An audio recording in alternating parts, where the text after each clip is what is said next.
तो भाई 2026 का साल इंडियन कार मार्केट के लिए मतलब एकदम तूफानी होने वाला है।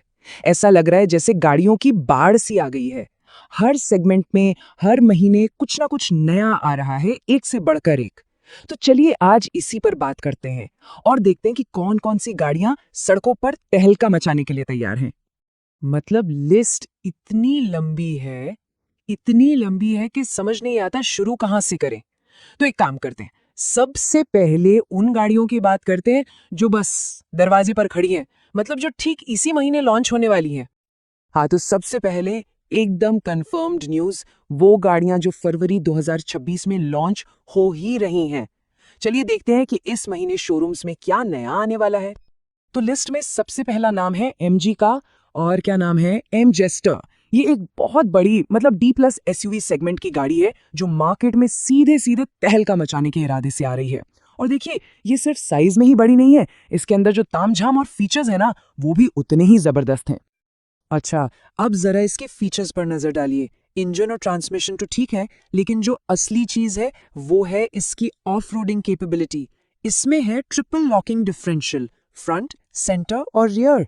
अरे भाई, इसका मतलब ये है कि ये गाड़ी किसी भी तरह के इलाके में कीचड़, पत्थर, पहाड़ कहीं भी फंसने वाली नहीं है।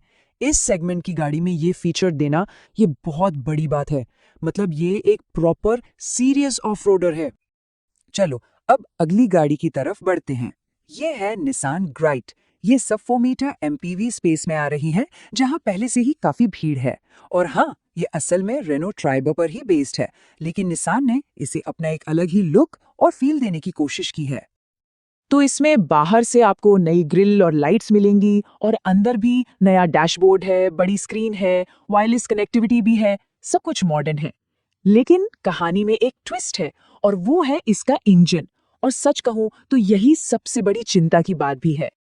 और ये बात बिल्कुल सही है, 7 लोगों को बिठाने वाली गाड़ी में सिर्फ 1.0 लीटर का नेचुरली एस्पिरेटेड इंजन, ये थोड़ा सोचने वाली बात है। सबसे बड़ा सवाल यही है कि जब गाड़ी पूरी भरी होगी और कोई चढ़ाई आएगी तब क्या होगा? क्या ये पावर दे पाएगी? क्योंकि अगर टर्बो का ऑप्शन नहीं दिया तो ग्रैंडिको को भी ठीक ट्राइबर की तरह ही स्ट्रगल करना पड़ सकता है। अब ऐसा तो हो नहीं सकता कि टाटा पीछे रह जाए, है ना? तो टाटा अपनी super duper hit Punch EV का एक बड़ा फेसलिफ्ट लेकर आ रही है। पंच पीवी पहले से ही मार्केट में छाई हुई है, और इस अपडेट के साथ तो टाटा अपनी पकड़ को और भी मजबूत करने वाली है। तो इसमें नया क्या है? देखिए, डिजाइन तो बदलेगा ही, कनेक्टेड डीआरएल्स, बड़ी स्क्रीन, शायद पैनोरामिक सनरूफ भी आ जाए, लेकिन जो सबसे बड़ी और एक्साइटिंग खबर है वो है एक बड़े बैटरी पैक की उम्मीद। अगर टाटा इसमें 40.5 किलोवाट वाला बैटरी पैक दे देती है तो इसकी रेंज सोचिए, लगभग 480 से 500 किलोमीटर तक जा सकती है। मतलब फिर तो लंबी दूरी के सफर में भी कोई टेंशन नहीं। तो ये तो हो गई एकदम नई गाड़ियां, लेकिन कहानी यहीं खत्म नहीं होती। मार्केट में जो गाड़ियां पहले से चल रही हैं, उनमें भी काफी कुछ बदल रहा है। कुछ के दाम बढ़ रहे हैं तो कुछ को नया रूप मिल रहा है। चलिए उस पर भी एक नजर डालते हैं। शुरुआत करते हैं स्कोडा स्लाविया से। स्कोडा ने अपनी इस सेडान की कीमतें बढ़ा दी हैं। जैसा कि देखा जा सकता है, बेस मॉडल को तो छोड़ दिया है, लेकिन जैसे जैसे आप ऊपर के वेरिएंट्स पर जाते हैं, खासकर ऑटोमेटिक वाले, कीमत में अच्छी खासी बढ़ोतरी हुई है। लेकिन कीमत बढ़ाने के साथ साथ स्कोडा एक फेसलिफ्ट पर भी काम कर रही है, जिसकी टेस्टिंग चल रही है, और इसमें कुछ बहुत ही इंटरेस्टिंग फीचर्स आने वाले हैं। कनेक्टेड लाइट्स, नए अलॉय व्हील्स, पैनोरामिक सनरूफ, और तो और रेयर सीट में मसाजिंग फंक्शन। ये तो कमाल है। मतलब स्कोडा अब लोअर वेरिएंट्स में भी ज्यादा फीचर्स देकर इसे और अट्रैक्टिव बनाने की कोशिश कर रही है। अब बात करते हैं Hyundai की। वरना जब लॉन्च हुई थी तो उसके डिजाइन को लेकर काफी बातें हुई थी। कुछ को पसंद आया, कुछ को बिल्कुल नहीं, और शायद इसी वजह से इसकी सेल्स भी थोड़ी गिरी है। तो अब Hyundai इसका एक फेसलिफ्ट ला रही है जो मार्च 2026 में आ सकता है।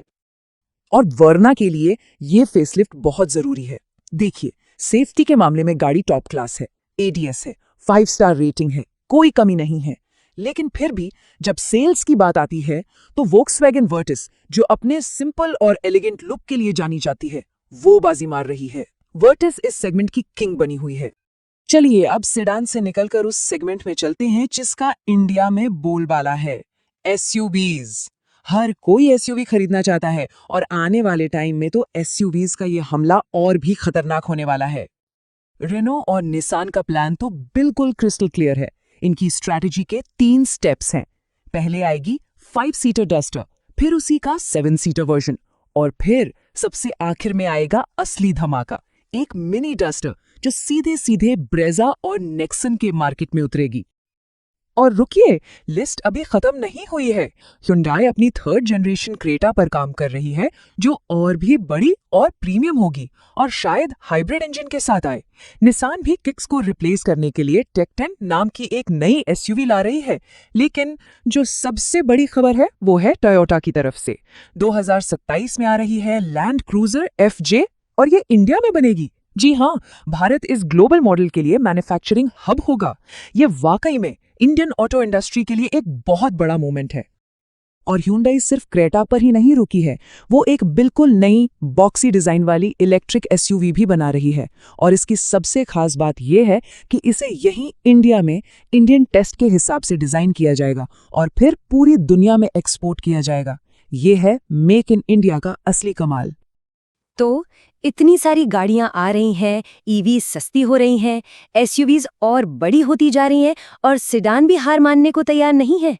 ऐसे में सबसे बड़ा सवाल यही उठता है कि 2026 में असली गेम चेंजर कौन सी गाड़ी बनेगी? क्या वो MG मैजेस्टर होगी अपनी जबरदस्त ऑफरोडिंग के साथ, या फिर लंबी रेंज वाली पंच ईवी, या शायद इंडिया में बनी लैंड क्रूजर ही इतिहास रचेगी? ये तो वक्त ही बताएगा।